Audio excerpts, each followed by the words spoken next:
നമ്മൾ വഖഫ് ഭേദഗതി ഇവിടെ നന്ദി പറഞ്ഞ് ആഘോഷിക്കുമ്പോൾ പശ്ചിമ ബംഗാളിൽ ഇത് വലിയ പ്രതിഷേധത്തിലേക്ക് പോവുകയാണ്.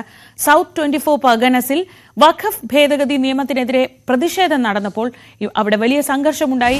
ഇന്ത്യൻ സെക്യുലർ ഫ്രണ്ട് പ്രവർത്തകർ പോലീസുമായി ഏറ്റുമുട്ടി. സൗത്ത് 24 പർഗനസിലെ ഭങ്കറിൽ പൊട്ടിപ്പുറപ്പെട്ട സംഘർഷത്തിൽ നിരവധി പേർക്ക് പരിക്കേറ്റു. രാഗേഷ് വിവരങ്ങളുമായി. രാഗേഷ്, ഭേദഗതി, ഒരു നിയമ ഭേദഗതി അല്ലെങ്കിൽ വഖഫ് പോലൊരു പ്രധാനപ്പെട്ട നിയമത്തിൽ രണ്ട് വശത്ത് രണ്ട് തരം പ്രതികരണങ്ങൾ ഉണ്ടാകുന്നത് ഏറ്റവും ഉത്തമ ഉദാഹരണമാണ്. ഇവിടെ മോദിക്ക് നന്ദി പറയുമ്പോൾ അവിടെ അത് വലിയ പ്രതിഷേധത്തിലേക്കാണ് പോകുന്നത്. ബംഗാൾ ഇപ്പോൾ കഴിഞ്ഞ ദിവസങ്ങളിലൊക്കെ പ്രതിഷേധത്തിന്റെ വാർത്ത വന്നിരുന്നു. ഇതിപ്പോൾ പോലീസ് വാഹനങ്ങൾ കത്തിക്കുന്നതിലേക്ക്, അങ്ങനെ ഒരു കലാപ അന്തരീക്ഷത്തിലേക്ക് കാര്യങ്ങൾ പോകുന്നുണ്ടോ? Sreeja, good morning. സാധാരണ നിലയിലേക്ക് മടങ്ങുകയായിരുന്നു പശ്ചിമ ബംഗാൾ. കാരണം മുർഷിദാബാദിലാണ് ഈ വഖഫ് നിയമത്തിനെതിരായ പ്രതിഷേധം അക്രമാസക്തമായത്. അവിടെ 3 പേർ കൊല്ലപ്പെട്ടിരുന്നു. പക്ഷേ അതിനുശേഷം ഞായറാഴ്ച അവിടെ സംഘർഷം ഉണ്ടായിരുന്നില്ല. ഇന്നലെ ഉച്ചവരെ കാര്യങ്ങൾ സമാധാനപരമായിരുന്നു. പക്ഷേ ഉച്ചയ്ക്ക് ശേഷം ഏതായാലും പുതിയ സംഘർഷം റിപ്പോർട്ട് ചെയ്യപ്പെട്ടു. ഇത് തീർച്ചയായും ആശങ്കയുണ്ടാക്കുന്നതാണ്. അതായത് ആദ്യം ഈ പ്രശ്നങ്ങളൊക്കെ തന്നെ ഉണ്ടായിരുന്നത് മുർഷിദാബാദ് ജില്ലയിലെ ജംഗിപൂർ, ഒപ്പം തന്നെ ഷംസീർഗഞ്ച് തുടങ്ങിയ മേഖലകളിലാണെങ്കിൽ, സുധി തുടങ്ങിയ മേഖലകളിലാണെങ്കിൽ ഇന്നലെ ഉണ്ടായത് സൗത്ത് 24 പർഗാനാസിലാണ്. അതായത് കൊൽക്കത്തയോട് ചേർന്ന് കിടക്കുന്ന ഒരു ജില്ലയാണ് സൗത്ത് 24 പർഗാനാസ്. ഇന്നലെ ISF പ്രവർത്തകർ, ISF എന്ന് പറയുന്നത് ഇന്ത്യൻ സെക്യുലർ ഫ്രണ്ട്, നിയമസഭയിൽ അവർക്കൊരു അംഗമുണ്ട്, അബ്ബാസ് സിദ്ദിഖി നേതൃത്വം നൽകുന്ന പാർട്ടിയാണ്. അവരുടെ പ്രവർത്തകരാണ് കൊൽക്കത്തയിലേക്ക് മാർച്ച് നിശ്ചയിച്ചതും ആ മാർച്ച് നടത്തുകയും ചെയ്തത്. എന്നാൽ ഈ മാർച്ച് സൗത്ത് 24 പർഗാനാസിൽ വെച്ച് തടയുകയായിരുന്നു. അവിടെ ദേശീയപാതയിൽ വെച്ച് പോലീസ്, ബസന്തി ഹൈവേയിൽ വെച്ച് പോലീസ് തടഞ്ഞു. ഇത് പ്രവർത്തകരും പോലീസും തമ്മിൽ വാക്ക് തർക്കത്തിനിടയാക്കി. പിന്നെ അത് വലിയ സംഘർഷത്തിലേക്ക് കലാശിക്കുകയായിരുന്നു. കാരണം ബാരിക്കേഡുകൾ മറികടക്കാൻ പ്രവർത്തകർ ശ്രമിച്ചു, അവരെ പോലീസ് തടഞ്ഞു. പിന്നീട് ലാത്തിചാർജായി.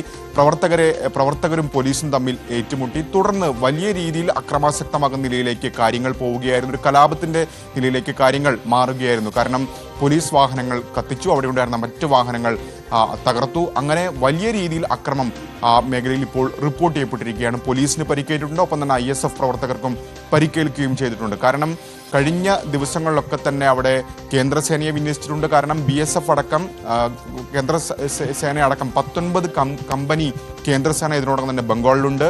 അപ്പോൾ അതിനിടയിലാണ് പുതിയ സംഘർഷം റിപ്പോർട്ട് ചെയ്യപ്പെട്ടിരിക്കുന്നത്. പ്രത്യേകിച്ച് അവിടെ വലിയ രാഷ്ട്രീയ വിവാദം ഇതുമായി ബന്ധപ്പെട്ട് ഉയർന്നുകൊണ്ടിരിക്കുകയാണ്. കാരണം നിയമസഭാ തെരഞ്ഞെടുപ്പ് വർഷമാണിത്. അടുത്ത ഏതാണ്ട് ഈ സമയമാകുമ്പോൾ ബംഗാളിൽ നിയമസഭാ തെരഞ്ഞെടുപ്പാണ്. അപ്പോൾ ഇത് വലിയ രീതിയിലുള്ള രാഷ്ട്രീയ വിവാദമായി മാറിക്കഴിഞ്ഞിട്ടുണ്ട് അവിടെ. കാരണം ഇതിനോടകം തന്നെ സൈന്യത്തിന് പ്രത്യേക അധികാരം നൽകണം. പ്രത്യേകിച്ച് ഈ മുർഷിദാബാദ്, നാദിയ, സൗത്ത് 24 പർഗാനാസ് അടക്കമുള്ള ജില്ലകളിൽ അഫ്പ ചുമത്തണം അല്ലെങ്കിൽ ഏർപ്പെടുത്തണമെന്ന ആവശ്യം BJP ഉന്നയിച്ചു കഴിഞ്ഞു. അതിൻ്റെ ഏറ്റവും പ്രധാനപ്പെട്ട കാര്യം, ന്യൂനപക്ഷങ്ങൾക്ക് നിർണായക സ്വാധീനമുള്ള ജില്ലകളാണ് ഈ പറയുന്ന മുർഷിദാബാദ് ആകട്ടെ, നാദിയ ആകട്ടെ, അല്ലെങ്കിൽ ഇപ്പോൾ പ്രശ്നങ്ങൾ ഉണ്ടായിട്ടുള്ള സൗത്ത് 24 പർഗാനാസ് ആകട്ടെ. പക്ഷേ തൃണമൂൽ കോൺഗ്രസ് ഇതിനോടകം തന്നെ ചൂണ്ടിക്കാണിക്കുന്ന കാര്യം, അതിർത്തിക്ക് അപ്പുറത്തുനിന്ന് BSFന്റെ സഹായത്തോടു കൂടി ആളുകളെ കടത്തിവിടുന്നു, അവർ ഇവിടെ വന്ന് പ്രശ്നമുണ്ടാക്കുന്നു എന്നാണ് തൃണമൂൽ കോൺഗ്രസ് ആരോപിക്കുന്നത്. അങ്ങനെ വലിയ രീതിയിലുള്ള രാഷ്ട്രീയ ആരോപണങ്ങൾ കൊഴുക്കുന്നതിനിടെയാണ് വീണ്ടും സംഘർഷമുണ്ടായിരിക്കുന്നത്. തീർച്ചയായും ബംഗാൾ സർക്കാരിനെതിരെ പ്രതിപക്ഷം ഇത് വലിയ രീതിയിൽ ആയുധമാക്കുമെന്ന കാര്യത്തിൽ സംശയമില്ല. സുപ്രീം കോടതിയിലടക്കം ഇതിനോടകം തന്നെ ഹർജി നൽകിയിട്ടുണ്ട്. പ്രത്യേകിച്ച് കോടതി മേൽനോട്ടത്തിൽ ഈ സംഘർഷങ്ങളെക്കുറിച്ച് അന്വേഷണം വേണമെന്നൊരു ആവശ്യമാണ് ഇന്നലെ ഫയൽ ചെയ്തിരിക്കുന്ന പെറ്റീഷൻ. ഏതായാലും വഖഫിനെതിരായ, നിയമത്തിനെതിരായ ഹർജികൾ നാളെ സുപ്രീം കോടതിയുടെ പരിഗണനയിൽ വരുന്നുണ്ട്. വിവിധ കക്ഷികൾ ഇതിനോടകം തന്നെ ഹർജി നൽകിയിട്ടുണ്ട്. ചില സംസ്ഥാനങ്ങളാകട്ടെ ഇതിനെ, ഈ നിയമം നടപ്പാക്കുന്നത് അല്ലെങ്കിൽ ഈ ഹർജിക്കാർക്കെതിരെ അവരെ കക്ഷി ചേർക്കണമെന്ന് ആവശ്യപ്പെട്ടുകൊണ്ട് മഹാരാഷ്ട്ര അടക്കമുള്ള സംസ്ഥാനങ്ങളും ഇതിനോടകം തന്നെ സുപ്രീം കോടതിയെ സമീപിച്ചിട്ടുണ്ട്. രാഗേഷാണ് വിവരങ്ങൾ നൽകിയത്. ന്യൂസ് ഡെസ്കിൽ നിന്ന്.